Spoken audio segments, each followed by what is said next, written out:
RTS Info, Brigitte Rourty. Plus de 2 semaines après l'annonce de sa défaite à la présidentielle américaine, Donald Trump a donné hier soir son feu vert à l'ouverture du processus de transition vers une administration Biden. L'équipe du démocrate a aussitôt pris note d'une étape permettant un transfert du pouvoir pacifique et sans accroc. Mais le président républicain sortant s'est toutefois bien gardé de reconnaître directement la victoire de Joe Biden, promettant de poursuivre un juste combat alors qu'il multiplie les recours en justice sans succès pour tenter de démontrer des fraudes lors du scrutin du 3 novembre. Le monde économique aux États-Unis a déjà tourné la page Trump, y compris des fidèles du milliardaire, et se prépare à travailler avec la future administration Biden. La patronne de General Motors, Mary Barra, a parfaitement illustré cette tendance hier en renonçant à soutenir le combat de l'actuel locataire de la Maison-Blanche contre les normes de pollution automobile édictées par la Californie et en assurant être entièrement d'accord avec les objectifs du futur président en matière de véhicules électriques. 2 mois avant la prestation de serment de Joe Biden, les milieux d'affaires le pressent déjà de pousser le Congrès à adopter un nouveau plan de soutien à l'économie, mise à mal par la pandémie de Covid-19.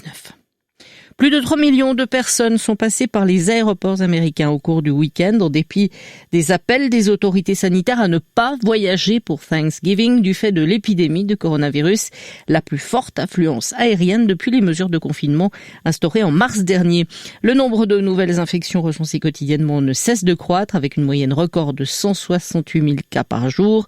De nombreux voyageurs ont exprimé autant leur détermination que leur crainte face à la crise sanitaire.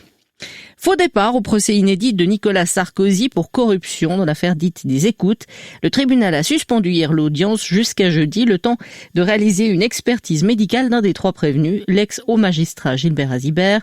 Saisi d'une demande de renvoi liée au Covid-19 de la part de ce dernier, appuyé par 2 certificats médicaux, le tribunal correctionnel de Paris a ordonné une expertise afin d'être pleinement informé de son état de santé. Le canton de Genève a atteint ses objectifs en termes de transition énergétique. Il a réussi à diminuer sa consommation d'énergie fossile de 29,6% en un an, avec 1 an d'avance par rapport au délai fixé. Le canton ambitionne d'arriver à la neutralité carbone d'ici 2050. De gros efforts ont été faits. Enfin, le Conseil d'État fribourgeois a adopté une feuille de route pour améliorer la gestion des minorités nomades, la création d'une 2e aire de séjour de petite dimension pour les Yéniches fribourgeois et un meilleur encadrement scolaire durant l'hiver pour la vingtaine d'enfants Yéniches font partie des objectifs prioritaires. Bon de brouillard ou de stratus ce matin sur le plateau avec une limite supérieure entre 800 et 900 mètres qui se dissipera en bonne partie, un peu plus difficilement sur le nord du plateau, sinon temps ensoleillé, fort à 5 degrés sous la grisaille, jusqu'à 10 au soleil en plaine et en moyenne montagne. Même type de temps pour demain et jeudi. Vous écoutez RTS Info, prochain point sur l'actualité à 5 heures.